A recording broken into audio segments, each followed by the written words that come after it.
Every religion all over the world can be seen as the distant echo of the Srimad Bhagavad Gita, such as Mahavir, Gautam Buddha, Nanak, Kabir, and others. These cassettes of the Gita are being presented for self-realization for seekers everywhere.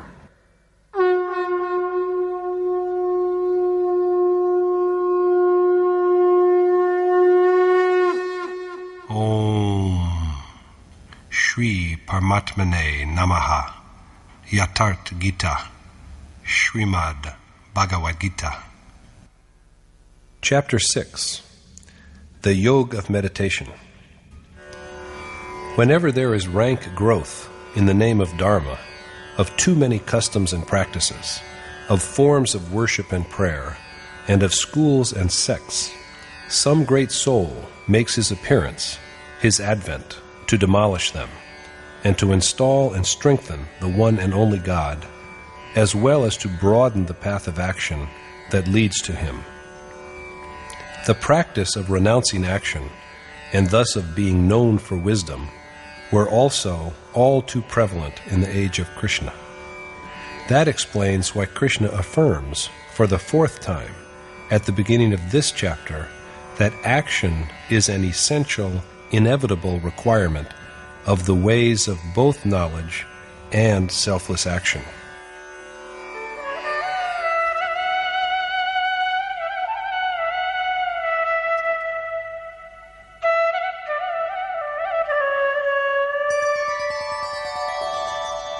Anashritah karma phalam karyam karma karoti yah Sasannyasi cha yogi cha na niragnir na chakriyah. The Lord said, "The man who performs the ordained task without desiring its fruits, rather than the one who just gives up lighting the sacred fire or action, is a sannyasi and a yogi."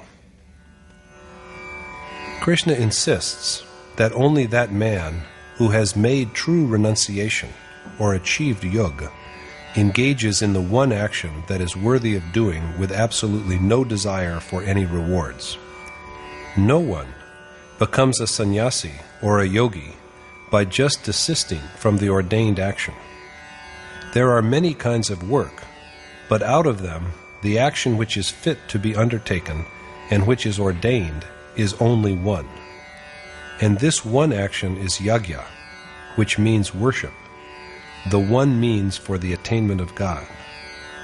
The practice of it is action, and the man who does it is a sannyasi and a yogi. If a man has just stopped lighting fire, or tells himself complacently that he has no use for action because he possesses self-knowledge, he is neither a sannyasi nor a doer of selfless action.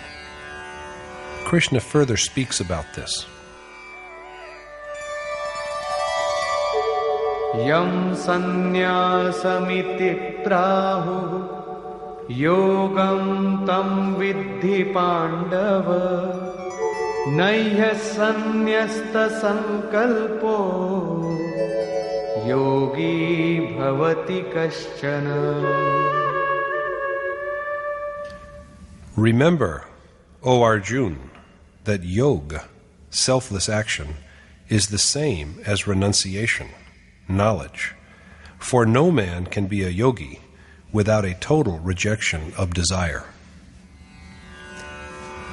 What we know as renunciation is also yoga, for no man can be a yogi without giving up all his desires. In other words, sacrifice of desire is essential for men who have chosen either of the two ways. Superficially, it appears so easy, for all that we need to do in order to become a yogi sannyasi is to claim that we are free from desire. But according to Krishna, it is by no means so. Arurukshor munir yogam karma karanam uchyate योगारूढस्य तस्यैव शमः कारणमुच्यते. Whereas selfless action is the means for the contemplative man who wishes to achieve yoga, a total absence of will is the means for one who has attained to it. Performance of action to achieve yoga is the way for the reflective man who aspires to selfless action. But when repeated practice of the deed gradually brings one to the stage at which the final outcome of selfless action emerges, absence of all desire is the means. One is not rid of desire before this stage. And yada hinendriyartheshu na karmasvanushajyate sarvasankalpa sannyasi yogarudhastadochyate. A man is said to have achieved yoga when he is unattached to both sensual pleasure and action. This is the stage when a man is not given to sensual pleasure nor to action. When the culmination of yoga is once reached, who is there beyond to strive and look for? So there is no longer any need of even the prescribed task of worship, and therefore of attachment to action. This is the point when attachments are completely broken. This is sannyas, and this is also achievement of yoga. While a worshipper is still on his way and has not yet arrived at this point, there is nothing like renunciation. Krishna then speaks about the profit that accrues from the attainment of yoga. Uddharedātmanātmānam nātmānamavasādaye ātmaiva hyātmano bandhu ātmaiva ripuratmanah. Since the soul enshrined in a man is his friend as well as his foe, it is binding on a man to lift himself by his own effort rather than degrade himself. It is a man's duty to work for the salvation of his soul. He must not tempt him to damnation, for the embodied soul is both his friend and enemy. Let us now see, in Krishna's words, when the self is a friend and when an adversary. Bandhuratmatmanastasya yenatmaivatmana jitah anatmanastu shatrutve vartetatmaiva shatruvat. The self is a friend to the man who has overcome his mind and senses, but he is an enemy to one who has failed to do so. To the man who has vanquished his mind and senses, the soul within is a friend, but to the man who has not subdued his mind and senses, he is an enemy. In the 5th and 6th verses, Krishna thus insists repeatedly that a man should redeem his self by his own effort. He must not degrade him because the self is a friend. Besides him, besides the self, there is neither any friend nor any enemy. It is so because if a man has restrained his mind and senses, his soul acts as a friend and brings him the highest good. But if a man's mind and senses are not restrained, his soul turns into an enemy that drags him to rebirth in lower forms of life and to endless misery. Men are fond of saying, "I am soul, so there is nothing for us to worry about." We cite evidence from the Gita itself. Is not it said there, we ask, that weapons cannot pierce and fire cannot burn and wind cannot wither the self? He, the deathless, immutable, and universal, is therefore me. Believing so, we pay little heed to the warning in the Gita, that this soul within us can also descend to an inferior, degraded level. Fortunately, however, he can also be saved and elevated. And Krishna has made known to Arjuna the action which is worthy of being done and which leads the soul to absolution.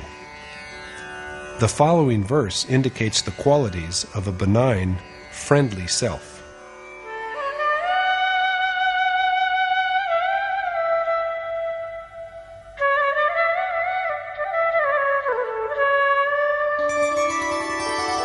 जितात्मनः प्रशान्तस्य परमात्मा समाहितः शीतोष्णसुखदुःखेषु तथा मानापमानयोः. God is ever and inseparably present in the serene heart of the self-abiding man who is unmoved by the contradictions of heat and cold, happiness and sorrow, and fame and infamy. God dwells inextricably in the heart of the man who rests in his own self and reacts evenly to the dualities of nature, such as heat and cold, pain and pleasure, and honor and humiliation. Perfect repose flows through one who has conquered the mind along with the senses. This is the stage when the soul is liberated. ज्ञानविज्ञानतृप्तात्मा कूटस्थो विजितेन्द्रियः युक्त इत्युच्यते योगी समलोष्टाश्मकाञ्चनः. The yogi, whose mind is quenched with knowledge, both divine and intuitive, whose devotion is steady and constant, who has conquered his senses well, and who makes no distinction between objects ostensibly as different as earth, rock, and gold, is said to have realized God. The yogi who has achieved this state is said to be endowed with yoga. He has reached the crowning point of yoga, which Yogeshwar Krishna has portrayed in verses 7 through 12 in chapter 5. Perception of God and the consequent enlightenment are knowledge. The worshipper is but groveling in the mire of ignorance if there is even the slightest distance between him and the adored God, and the desire to know him remains unfulfilled. What is called intuitive knowledge, Vigyan, here is knowledge of God's functioning through things, acts, and relations, that is, the manifest universe, which reveal how he is all-pervading, how he prompts, how he guides innumerable souls simultaneously, and how he is knower of all times, past, present, and future. He begins to guide from the very moment when he makes his advent in a heart as the revered one, but the worshipper is unable to know this at the initial stage. It is only when he has reached the culmination of his contemplative exercise that he gains full awareness of God's ways. This is Vigyan. The heart of the man who is accomplished in yoga is satiated with this achievement, combined with his knowledge of God and accurate insight. Continuing with his account of this adept in yoga, Krishna adds, सुहृन्मित्रार्युदासीन मध्यस्थद्वेष्य बन्धुषु साधुष्वपि च पापेषु समबुद्धिर्विशिष्यते.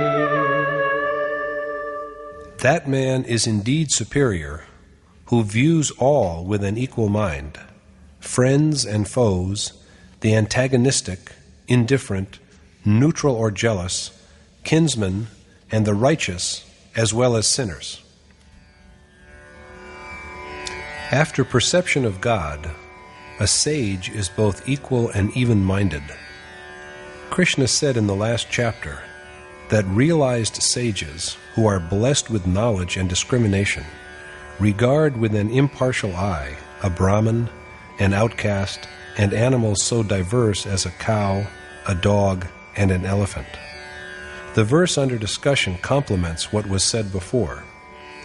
That man is doubtlessly a man of excellence, who looks equally at all kinds of people, from the highest to the lowest, from the most virtuous to the most wicked, and from the most loving to the most malicious, irrespective of their feelings for him. He looks at the course of souls within them, rather than at their external deeds. The only difference he therefore sees between diverse beings is that while some have ascended to higher steps and gotten close to the state of purity, others have lagged behind and are still lingering on the lower steps. All the same, he sees the capacity for salvation in all. In the next 5 verses, Krishna describes how a man comes to the possession of yoga, how he practices yajna, the nature of the place where the deed is performed, the seat and the posture of the worshipper, the laws which regulate his food and recreation, and sleep and wakefulness, and the quality of effort required for the accomplishment of yoga. The Yogeshwar has done this so that we too are enabled to perform the appointed deed of yajna by following his precepts. A brief review of the relevant points is necessary at this stage. Yajna was named in chapter 3, and Krishna said that yajna is the ordained action. In chapter 4, then, he elaborated the nature of yajna, in which the outgoing breath is sacrificed to the incoming breath, the incoming breath offered as oblation to the outgoing breath, and the mind is restrained through serenity of the vital life winds. The precise meaning of yajna is, as we have seen, worship, the deed that enables the worshipper to traverse the path to the adored God. Krishna has also dwelt upon it in chapter 5. But matters such as the seat of the worshipper, the place of worship, the posture of the worshipper, and the manner of worship have not yet been touched upon. It is only now that these subjects are taken up.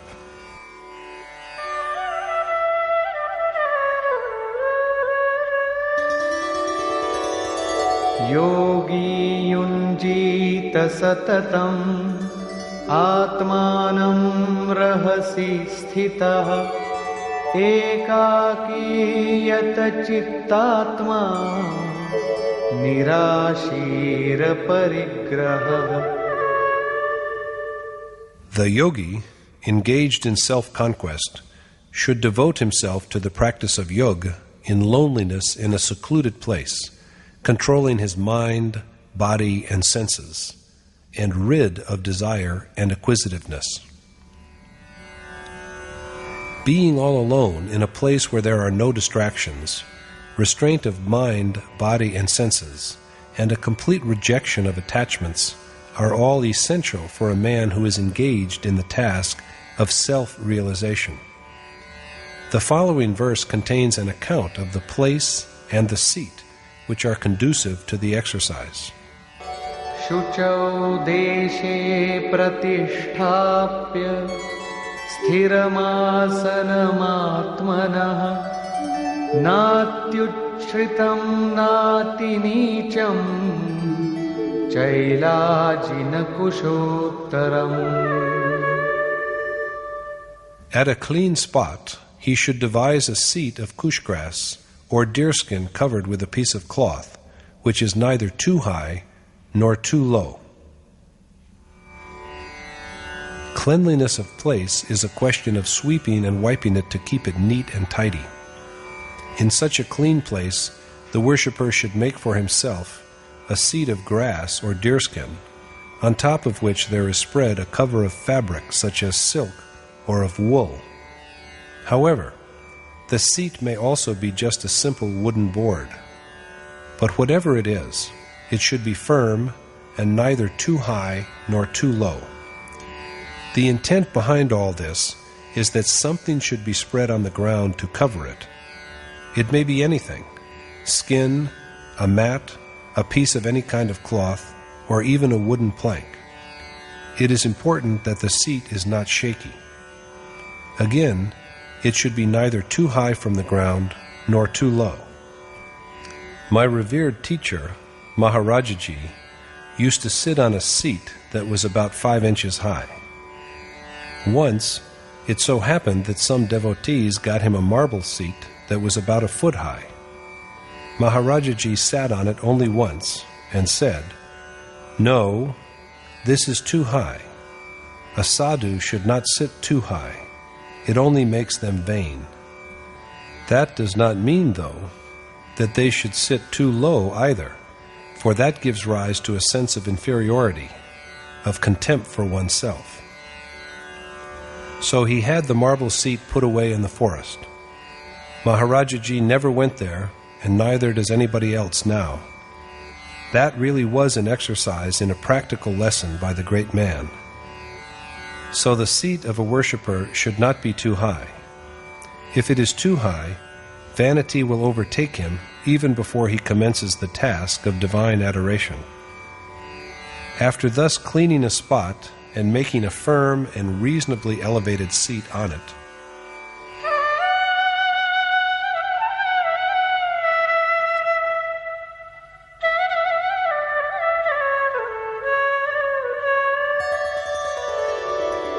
तत्रैकाग्रं मनः कृत्वा यत चित्तेन्द्रियक्रियः उपविश्यासने युञ्जात् योगमात्मविशुद्धये. he should then sit on it and practice yoga, concentrating his mind and restraining the senses for self-purification. Next, then, the posture of sitting. According to the provision, meditation is done in a sitting posture. The manner in which the worshipper should sit while engaged in contemplation is taken up. Samankaya shiro grivam dharayanna chalam sthirah samprekshya nasikagram swam dishaschanavalokayan. Holding his body, head, and neck firmly erect, his eyes should concentrate on the tip of the nose, looking neither right nor left. In the course of meditation, the worshipper should keep his body, neck, and head straight, steady, and unmoving, like a column of wood, as it were. Sitting erect and firm like this, he should keep his eyes fixed on the tip of his nose. Rather than meaning that he should watch the tip of the nose, the directive is that the eyes should look straight in line with the nose. The tendency of eyes of restlessly flitting here and there must be curbed. Looking straight in line with the nose, the worshipper should sit unmoving, and Prashantatma vigatavhi brahmachari vrate sthitah manah sanyamya machitto yukta asita matparah. Abiding in continence, fearless, serene at heart, alert and restrained in mind, he should surrender himself firmly to me. What actually does continence, brahmacharya vrat, celibacy, mean? People usually say that it is restraint of the sexual urge, but it has been the experience of sages that such restraint is impossible so long as the mind is associated with objects, sights, touch, and sounds which inflame the urge. A true celibate, brahmachari, is rather one who is engaged in the task of realizing God, Brahm. The brahmachari is a man of Brahm-like conduct, a doer of the appointed task of yajna that leads men to attainment and ultimate dissolution in the eternal, immutable God. While doing it, the external sensations of touch and of all such contacts of the mind and other senses have to be excluded in order to concentrate the mind on contemplation of God, on the incoming and the outgoing breath, and on meditation. There are no external memories when the mind rests on God. So long as these memories last, the absorption in God is incomplete. Currents of deviation flow through the mind, not through the body. When the mind is wholly occupied with its adoration of God, not only does the sexual urge, but all the other physical urges also cease. So dwelling in conduct that will take him to God, free from fear, in a state of repose, and with a restrained mind, the devoted worshipper should surrender himself totally to an accomplished teacher. But what is the outcome of all this?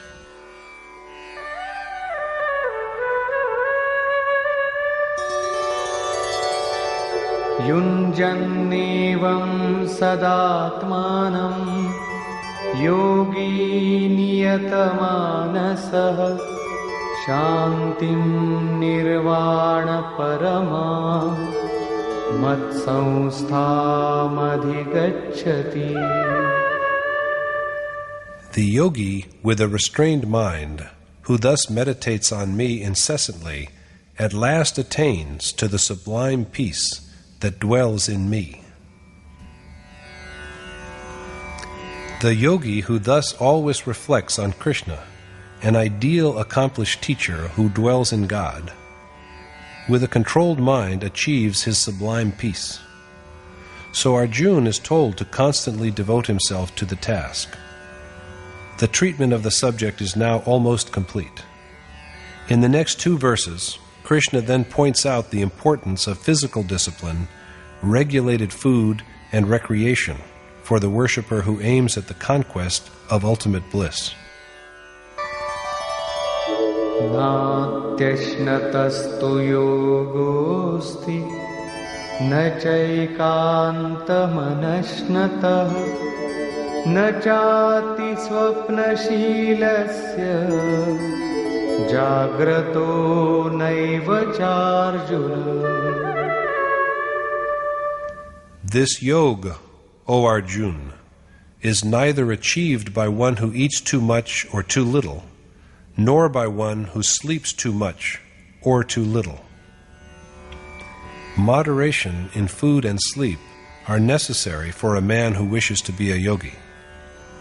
Now, if the man who eats and sleeps immoderately cannot achieve yoga, who can? Yuktahara viharasya yukta cheshtasya karmasu yukta swapnavabodhasya yogo bhavati dukkhaha.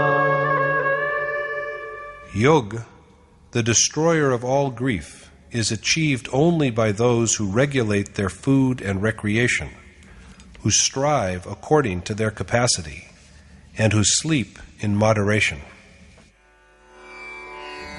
If a man eats too much, he is overtaken by lethargy, sleep, and negligence, and the act of meditation is simply not possible in such a condition. On the contrary, fasting will weaken the body, and there will not be enough strength to even sit straight and firm. According to my revered teacher, one should eat a little less than one's need. Recreation, as understood here, is walking according to the available space. Some physical exercise is a necessity. Circulation is slowed down in the absence of such exertion, and one falls prey to illness. How much a man sleeps or remains awake is determined by age, food, and habit. The most exalted Maharajaji used to tell us that a yogi should sleep for 4 hours and be constantly engaged in meditation. Men who curb their sleep by force, however, soon lose their sanity. Along with all these, there should also be sufficient effort for the accomplishment of the undertaken task, for without this, the act of worship cannot be carried out well. He succeeds in achieving yoga who excludes all thoughts of external objects from his mind and who is constantly engaged in meditation. This is what Krishna emphasizes again. Yada viniyatam chittam atmanyevavatishthate nispruha sarvakamebhyo yukta ityuchyate tada. A man is said to be endowed with yoga when, restrained by the practice of selfless action and contented with self, his mind is freed from all desires. Thus, when disciplined by the practice of selfless action, the mind of a man is firmly centered on God and is indeed dissolved in Him, and when there remains no desire, the worshipper is said to have attained to yoga. Let us now see what a well-restrained mind is.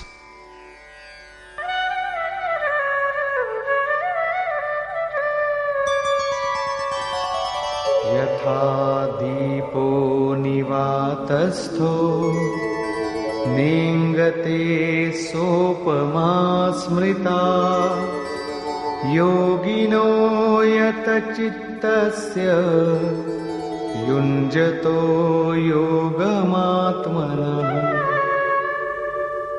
An analogy is usually drawn between the lamp whose flame does not flicker because there is no wind and the fully restrained mind of a yogi engaged in contemplation of God. When a lamp is kept where there is not a whiff of air, its wick burns steadily and the flame goes straight up.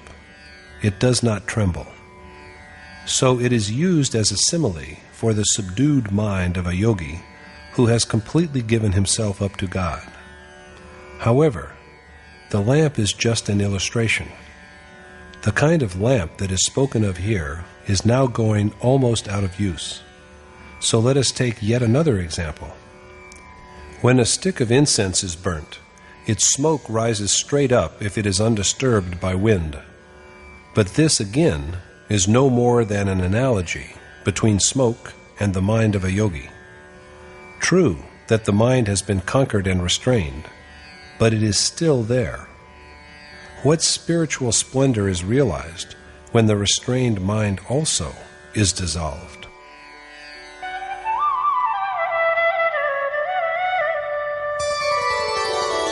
Yatro paramate chittam niruddham yoga sevaya yatra chaivatmanatmanam pashyannatmani tushyati. In the state in which even the yoga-restrained mind is dissolved by a direct perception of God, he, the worshipper, rests contented in his self. This state is achieved only by a constant and long practice of yoga. In the absence of such exercise, there can be no restraint of the mind. So when the intellect, the refined mind that has been curbed by yoga, also ceases to be because it is absorbed in God, the worshipper perceives Him through his self and abides with contented happiness in his own self. He apprehends God, but he dwells contented in his soul. In the moment of attainment, he sees God face to face, as it were, but the very next moment he finds his own self overflowing with the eternal glories of that God. God is immortal, constant, unmanifest, and vital, and now the worshipper's soul also is imbued with these divine attributes. True, but now it is also beyond thought. So long as desire and its urges exist, we cannot possess the self. But when the mind is restrained and then dissolved by direct perception, the very next moment after the visionary experience, the embodied soul is endowed with all the transcendental qualities of God. And it is for this reason that the worshipper now lives happily and contented in his own self. This self is what he really is. This is the point of crowning glory for him. The idea is further developed in the next verse.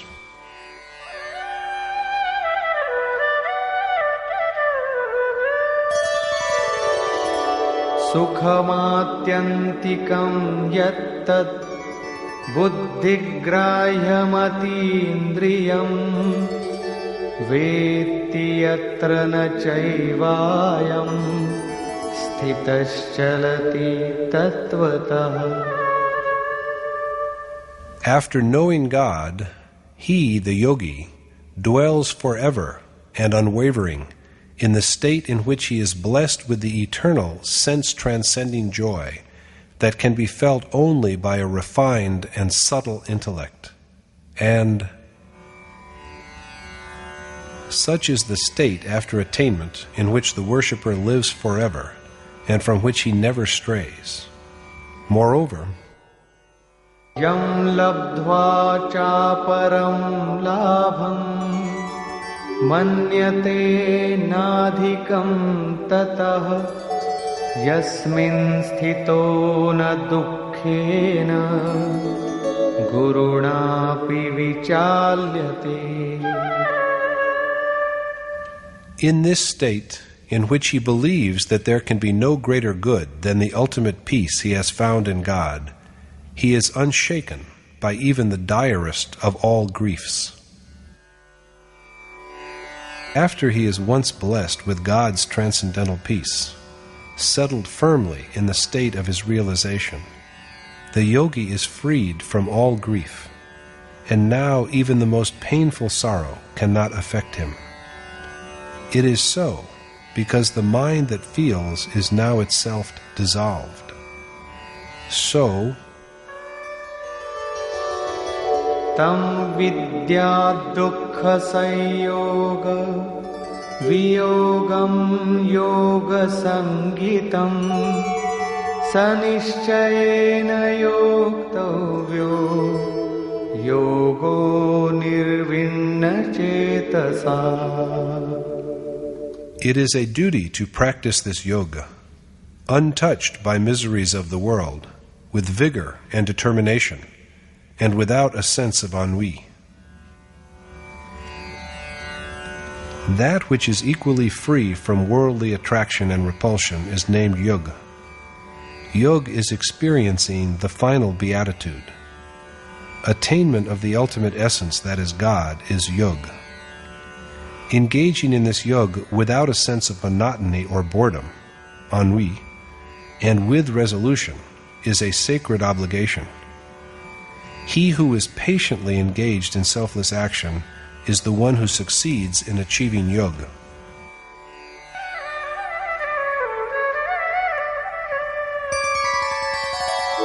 Sankalpa prabhavan kaman styaktva sarvan sheshatah manasaivendriya gramam viniyamya samantatah.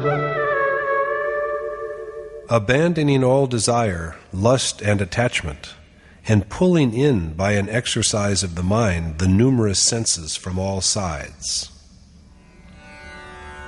It is a man's duty to sacrifice all the desires that arise from will, along with attachment to worldly pleasures, and restrain well with his mind the senses from straying here and there.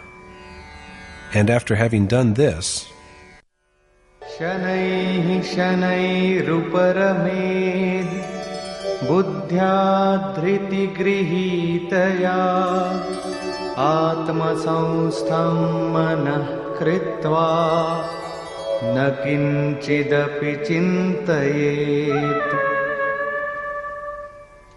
his intellect should also rein in the mind firmly and make it contemplate nothing except God, and thus, step by step, he should proceed towards the attainment of final liberation.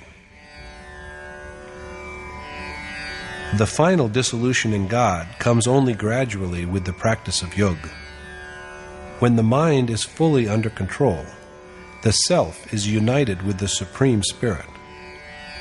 However, at the beginning, when the worshipper has just set out on the path, he has to concentrate his mind patiently on and think of nothing else except God.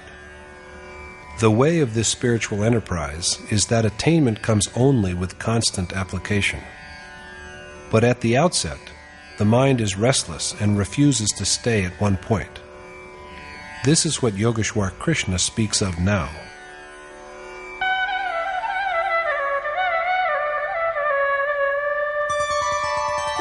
Yato yato nischarati manaschancalamassthiram tatastato niyamyaitad atmanyeva vasham nayet. Doing away with the causes that make the inconstant and fickle wander among worldly objects, he should devote his mind to God alone. Strictly keeping out all allurements that tempt the changeable and restless mind to associate with worldly objects, the worshipper should try repeatedly to confine it to the self. It is often contended that the mind should be let free to go wherever it tends to go. After all, where else can it go except to nature, which is also a creation of God? So if it roams amidst nature, it is not transgressing the bounds of God. But according to Krishna, this is a misconception. There is no room for such beliefs in the Gita. It is Krishna's injunction that the very organs through which the mind strays here and there should be curbed in order to devote it solely to God. Restraint of mind is possible. But what is the consequence of this restraint?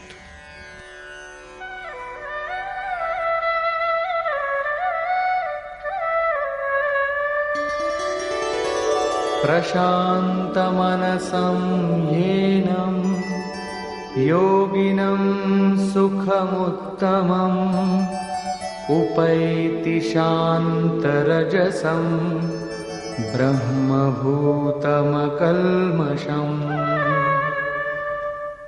The most sublime happiness is the lot of the yogi whose mind is at peace, who is free from evil, whose passion and moral blindness have been dispelled, and who has become one with God. Nothing is superior to the happiness that comes to this yogi, for this is the happiness that results from identity with God. And this ultimate bliss comes only to that man who is perfectly at peace in his heart and mind, free from sin, and whose property of passion and moral blindness has been subdued.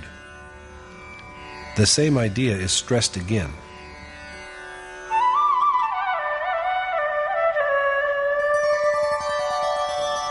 Yunjannevam sadatmanam yogi vigata kalmashah sukhena brahma samsparsham atyantam sukhamashnute. Thus, constantly dedicating his self to God, the immaculate yogi experiences the eternal bliss of realization. The emphasis here is on sinlessness and continuous devotion. The yogi needs to possess these qualities before he can experience the blessedness of touching God and merging into Him. So worship is a necessity.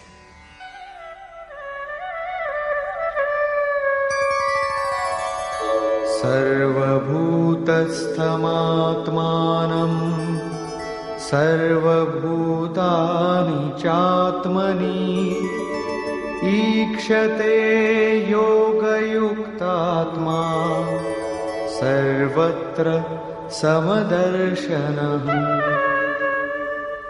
The worshipper, whose self has achieved the state of yoga and who sees all with an equal eye, beholds his own self in all beings and all beings in his self.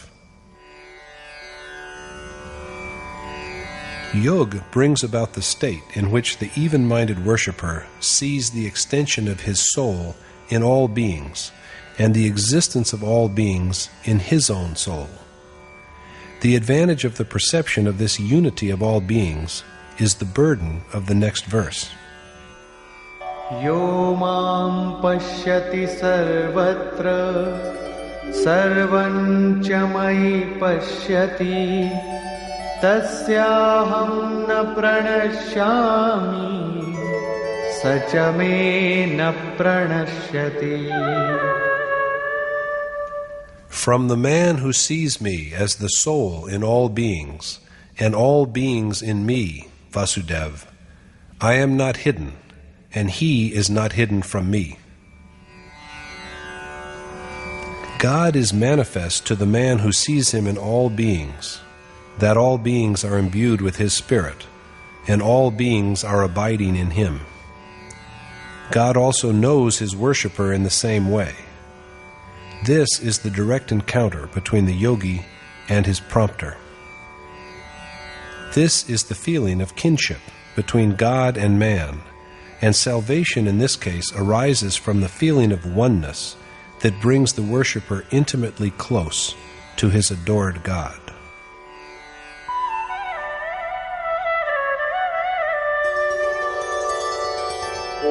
Sarvabhutasthhitam yo mam bhajatyekatvamasthitah sarvatha vartamanopi sayogi mahi vartate.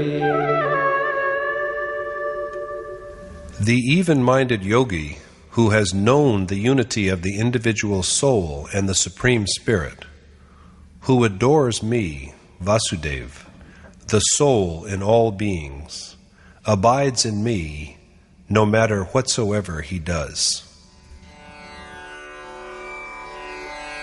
The yogi who realizes the unity of the individual soul and the Supreme Spirit has risen above plurality and known the unity that binds the whole universe. With this unified vision, he contemplates God and none else, for there is no one except God left for him. Whatever mantle of ignorance covered him is now dissolved, so whatever he does with the thought of God.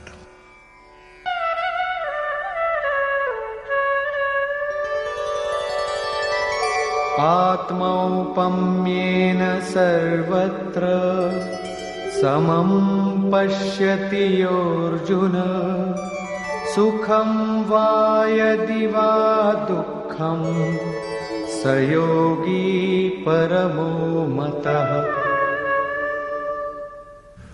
O Arjuna, the worshipper who perceives all things as identical and regards happiness and sorrow as identical, is thought to be the most accomplished yogi.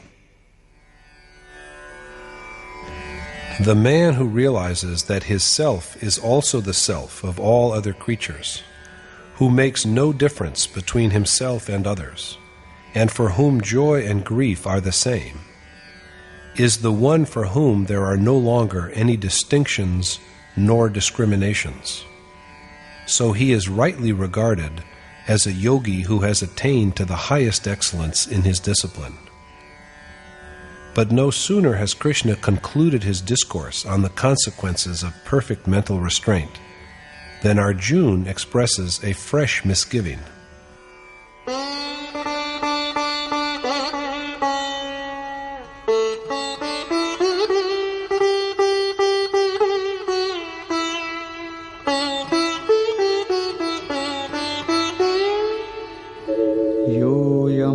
Yogastvaya proktah samyena madhusudana etasyaham na pashyami chanchalatvat sthitim sthiram. Arjuna said, "Since the mind is so restless, I cannot see, O Madhusudan, that it can dwell steadily and long in the way of knowledge which you have expounded to me as equanimity." Arjuna feels helpless. With his fickle and inconstant mind, he can foresee no prospect of a steady and constant adherence to the path of knowledge, which Krishna has represented to him as the capacity to view all things equally.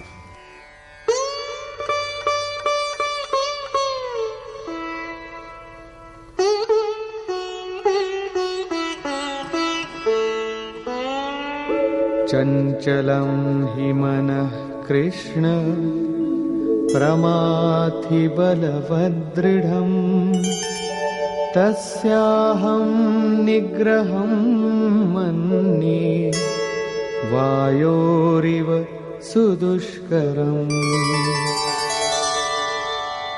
For I find restraining the mind as difficult as restraining the wind, because it is equally restless, turbulent, and mighty.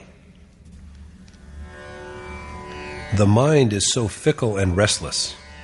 By nature it is something that churns and agitates, obstinate and powerful. So Arjuna is apprehensive that trying to restrain it is going to prove as futile as tying up the wind. Checking the mind is therefore as well nigh impossible as checking a storm. At this, Krishna says,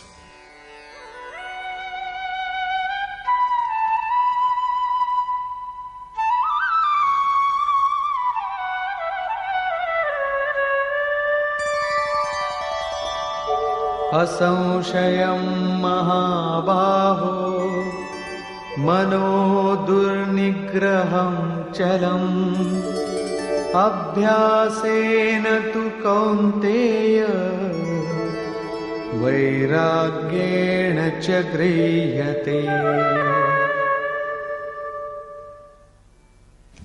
The Lord said, "The mind is, O the mighty-armed Arjuna, doubtlessly fickle and hard to restrain, but it is disciplined, O son of Kunti, by perseverance of effort and renunciation." Arjuna is here referred to as mighty-armed because he is capable of great accomplishment. The mind is indeed restless and most difficult to subdue. But as Krishna tells him, it is restrained by constant effort and giving up of all desire.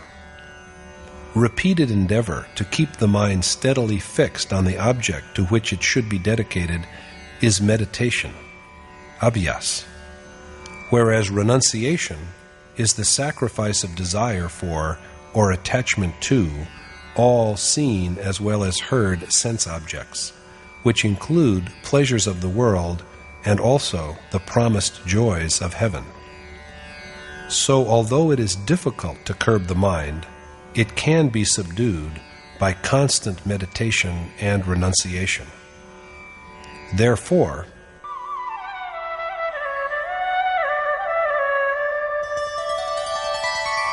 asanyataatmana yogo dushprapa iti me matihi vashyatmana tu yatata shakyo vaptumupayatah. it is my firm conviction that while the attainment of yoga is most difficult for a man who fails to restrain his mind, it is easy for him who is his own master and active in the performance of the required action. The achievement of yoga is not really so difficult as Arjuna has assumed. It is difficult, indeed impossible, for the man with an unrestrained mind, but it is within the reach of one who has disciplined his thoughts and feelings and is enterprising. So Arjuna should not abandon his endeavor for yoga just because of his fear that it is something impossible to achieve. Yet he responds rather despairingly to the encouragement, as we may see from his next question.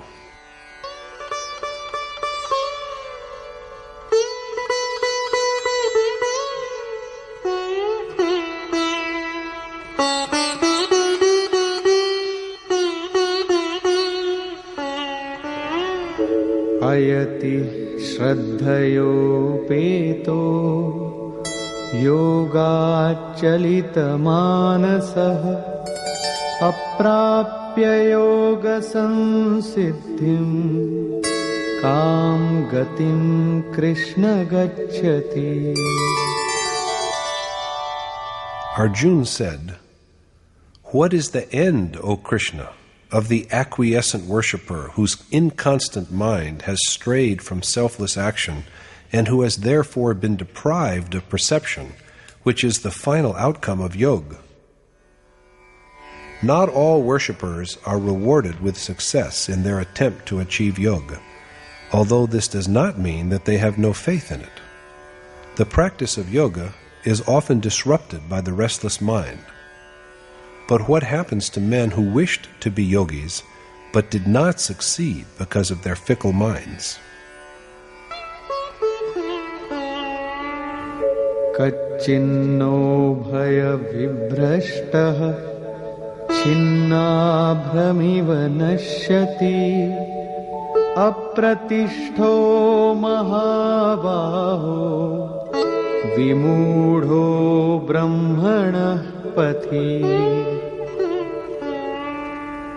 Is it, O the mighty-armed Arjuna, that this deluded man with no haven to turn to is destroyed like scattered clouds, deprived of both self-realization and worldly pleasures? Is this man truly like scattered patches of clouds because his mind is divided and he is confused? If a small patch of cloud appears in the sky, it can neither precipitate rain nor join other clouds, and within moments the wind destroys it.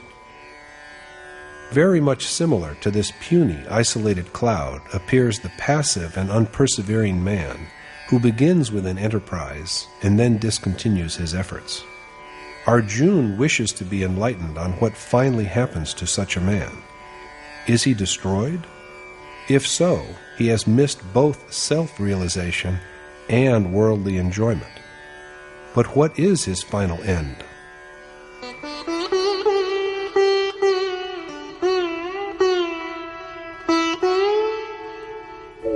एतन्मे संशयं कृष्ण छेत्तुमर्हस्य शेषतः त्वदन्यः संशयस्यास्य छेत्ता न ह्युपपद्यते. You, O Krishna, are the most capable of fully resolving this doubt of mine, because I cannot think of anyone else who can do it. The ardor of Arjuna's faith is remarkable. He is convinced that only Krishna can dispel his doubts. No one else can do it. So the accomplished teacher Krishna begins to resolve his devout pupil's misgivings.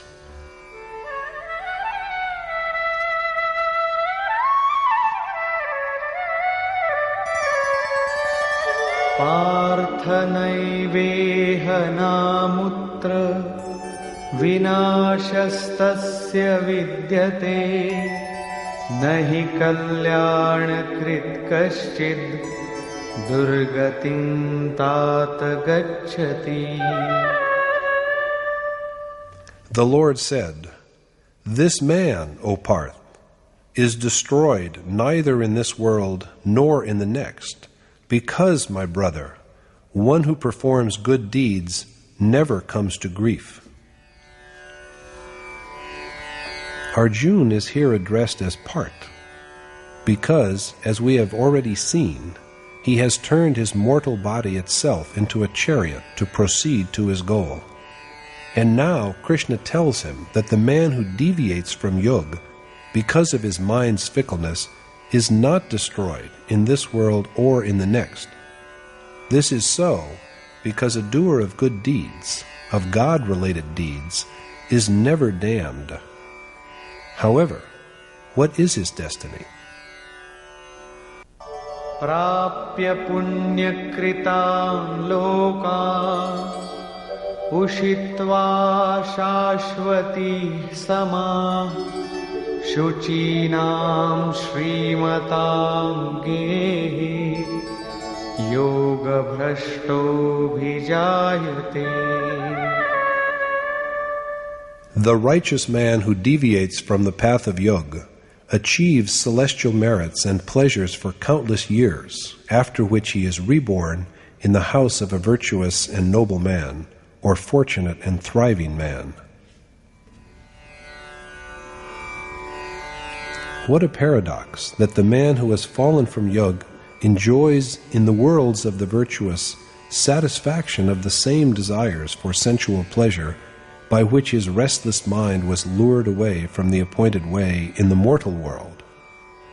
But this is God's synoptic way of providing him a glimpse of all he wanted, after which he is reborn in the house of a noble man, a man of righteous conduct, or a man of fortune.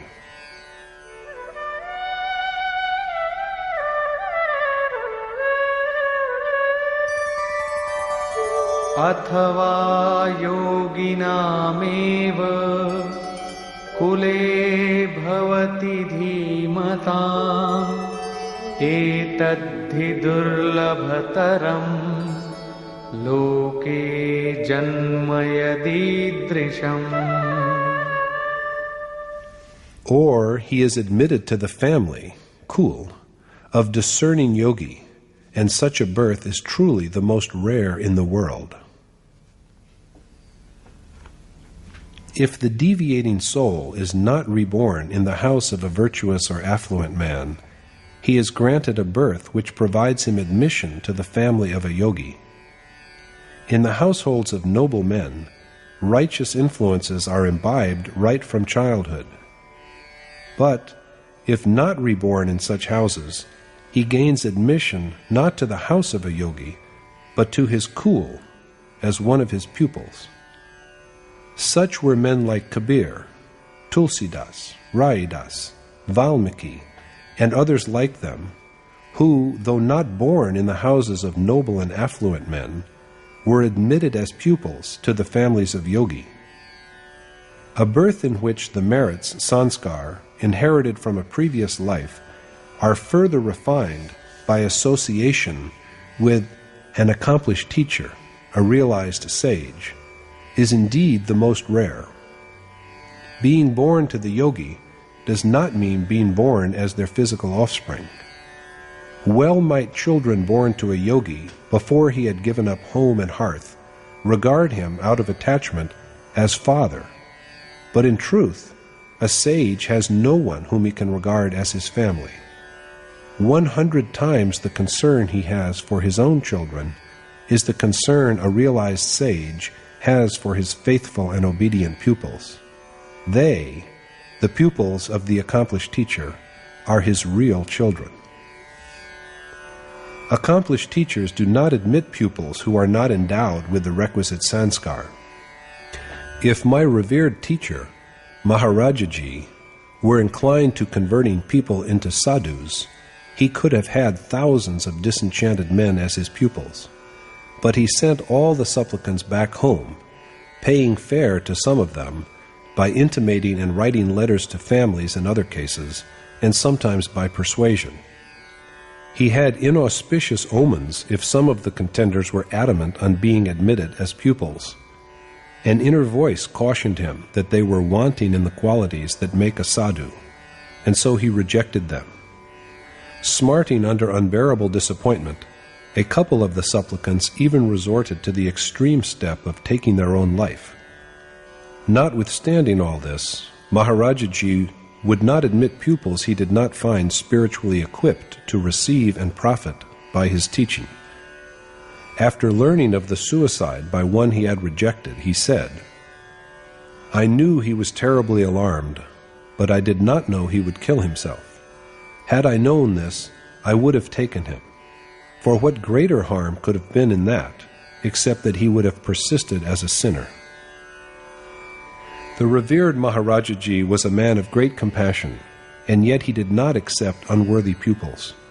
He admitted in all only about half a dozen pupils, about whom he had been told by his inner voice, "Today you are going to meet one who has fallen from yoga. He has been groping about for several births. This is his name, and this is how he looks. Accept him when he comes, impart the knowledge of God to him, and support him in his journey along the path. So he accepted only these chosen few.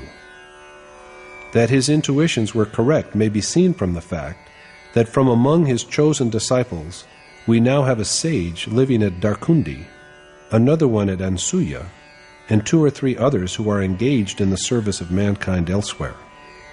They are all men who were admitted as pupils to the family of an accomplished teacher. To be blessed with a birth which provides such opportunity is indeed a most rare event.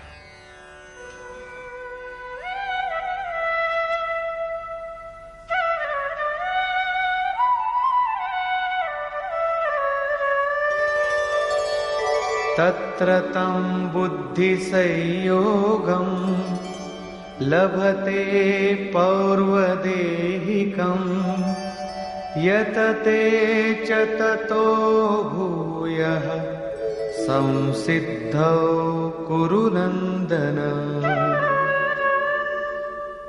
He naturally bears with him into his new birth the noble impressions, sanskar, of yoga from his previous existence, and by dint of this he strives well for perfection that comes from the realization of God. The merits he had earned in his previous body are spontaneously restored to him in his new birth, by virtue of which he sets out to achieve the ultimate excellence that is God.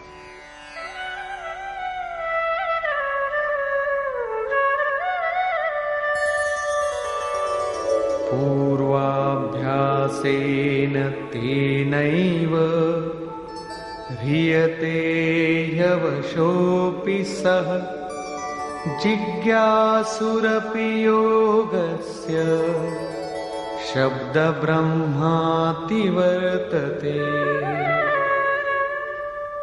Although he is lured by objects of sense, the merits of his previous life indeed draw him towards God, and his aspiration for yoga enables him to go beyond the material rewards promised by the Ved.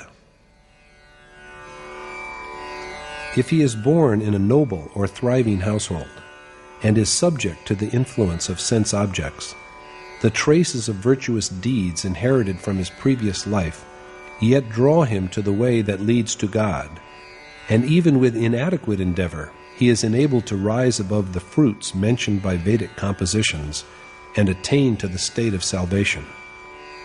This is the way of achieving the ultimate liberation. But this cannot be within a single life. प्रयत्नाद्यतमानस्तु योगी संशुद्ध किल्बिषः अनेक जन्म संसिद्धः ततो याति परां गतिम्. The yogi who has purified his heart and mind through several births by intense meditation, and thus rid himself of all sins, attains to the ultimate state of realizing God. Only an endeavor made over a number of lives effects this ultimate accomplishment. The yogi who practices diligent meditation is well rid of all kinds of impiety and then attains to the final beatitude. This is the way of attainment. Setting out on the path of yoga with but a feeble effort and initiated into it when the mind is yet restless, he is admitted to the family of an accomplished teacher. And, with the undertaking of meditation in life after life, he at last arrives at the point called salvation, the state in which the soul is merged into God. Krishna also said before that the seed of this yoga is never annihilated. If we take just a couple of steps, the merits earned from them are never destroyed. A man of true faith can embark upon the ordained action in every circumstance of worldly life. The Gita is for all mankind, for the man devoted to his family and the sannyasi, the educated and the unlettered, and for everyone. It is not only for that unique creature called a sadhu. This indeed is Lord Krishna's pronouncement.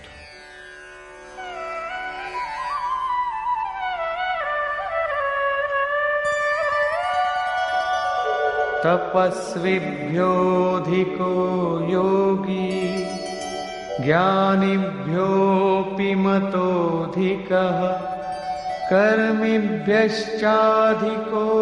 योगी तस्माद् योगी भवार्जुन. Since yogi are superior to men who do penance, or men who follow the path of knowledge discrimination, or men who desire the fruits of action, O Kurunandan, you should be a doer of selfless action. A yogi, doer of selfless action, surpasses all ascetics and men of knowledge as well as those of action. So Krishna's final counsel to Arjuna is that he should be a yogi. This necessitates an appraisal of what all these types are. The ascetic, tapasvi, is one who practices severe austerities and mortifications of the body, mind, and senses to shape the yug which has not yet started flowing through him like an unimpeded current. The doer, or karmi, is one who is engaged in the ordained task after knowing it, but who applies himself to it without either making an appraisal of his own strength or a sense of dedication. He is just engaged in the carrying out of an enterprise. The man of knowledge, jnani, follower of the way of knowledge, is engaged in the performance of the deed of yajna only after gaining a full understanding of the process from a noble mentor, an accomplished teacher, as well as with a clear appraisal and judgment of his own strength. He holds himself responsible for both profit and loss in the undertaking. The yogi, doer of selfless action, performs the same prescribed task of meditation with a sense of total surrender to the Adored One. The responsibility for the success of his yoga is borne by God and the Yogeshwar. Even when there are prospects of failure, he has no fear, because the God whom he craves for has taken upon himself the task of supporting and upholding him. All the four types of action are noble as such, but the ascetic, the man of penance, is still engaged in equipping himself for yoga. The doer, the man of action, engages in action just because he knows that it has to be undertaken. These two may fail because they have neither a sense of dedication nor a proper discernment of their assets and liabilities. But the follower of the way of knowledge is aware of the means of yoga and also of his own strength. He holds himself responsible for whatever he does. And the yogi, the doer of selfless action, has cast himself at the mercy of his adored God, and it is God who will protect and help him. Both of these tread well on the path of spiritual salvation. But the way on which the safety of the worshipper is looked after by God is the superior of the two. It is acknowledged by Krishna. So the yogi is the most superior of men, and Arjuna ought to be a yogi. He should engage in the task of performing yoga with a sense of complete resignation. The yogi is superior, but even better is that yogi who dwells in God through his self. The last words of Krishna in the chapter are about this.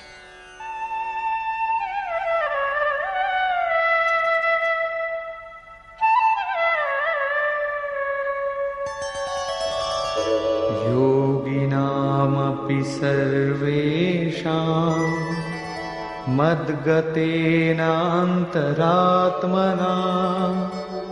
श्रद्धावान् भजते यो मां समे युक्ततमो मतः.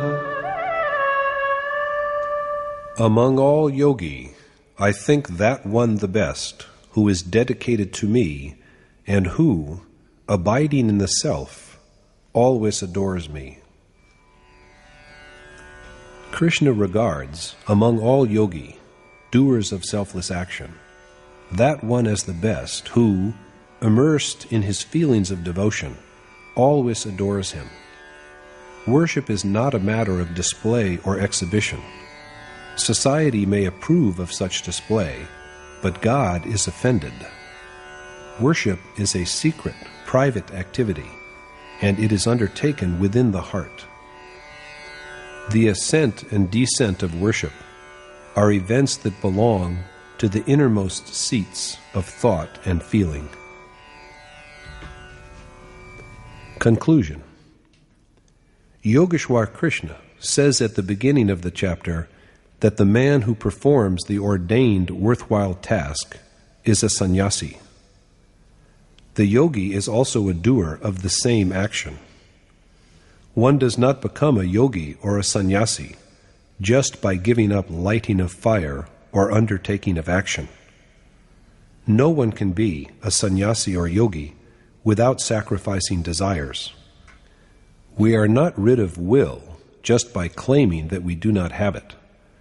The man who wishes to possess yoga should do what ought to be done, for freedom from desires comes only by a repeated and constant undertaking of this action, and never before it. Renunciation is complete absence of desire. Arjuna should be a yogi. With true dedication to Krishna, he should accomplish yoga within his heart and mind. Thus, in the chapter, Krishna has chiefly stressed the importance of meditation for the attainment of yoga.